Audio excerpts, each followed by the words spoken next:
செய்தியை பார்த்து வருகிறோம். 2 தொகுதிகளில் தனிச்சின்னத்தில் போட்டியிட்டு வெற்றி பெற்ற விடுதலை சிறுத்தைகள் கட்சி தேர்தல் ஆணையத்தின் அங்கீகாரை பெறுகிறது. விடுதலை சிறுத்தைகள் கட்சி தேர்தல் ஆணையத்தின் அங்கீகாரத்தை பெறுகிறது.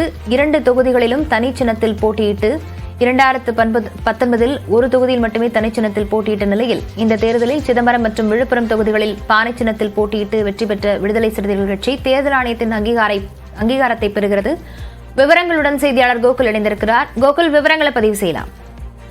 நடந்து முடிந்த நாடாளுமன்ற தேர்தலில் விடுதலை சிறுத்தைகள் கட்சி திமுக கூட்டணியில 2 தொகுதிகளில் தனிச்சின்னத்தில் போட்டியிட்டது.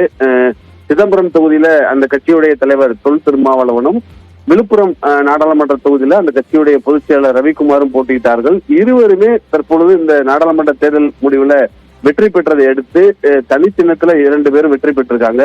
இதனை அடுத்து விடுதலை சிறுத்தைகள் கட்சி தேர்தல் ஆணையத்துடைய அங்கீகாரத்தை பெற இருக்கிறது. குறிப்பாக ஏற்கனவே பதிவு செய்யப்பட்ட தேர்தல் ஆணையத்தில் பதிவு செய்யப்பட்ட கட்சியா இருக்கக்கூடிய விடுதலை சிறுத்தைகள் கட்சி தற்பொழுது தேர்தல் ஆணையத்துடைய அங்கீகாரத்தை இதன் மூலம் முதல் முறையாக விடுதலை சிறுத்தைகள் கட்சி பெற்றிருக்கிறது. கடந்த நாடாளுமன்ற தேர்தலில் ஒரே ஒரு தனிச்சின்னத்தில் தான் போட்டியிட்டு விடுதலை சிறுத்தைகள் கட்சி வெற்றி பெற்றது.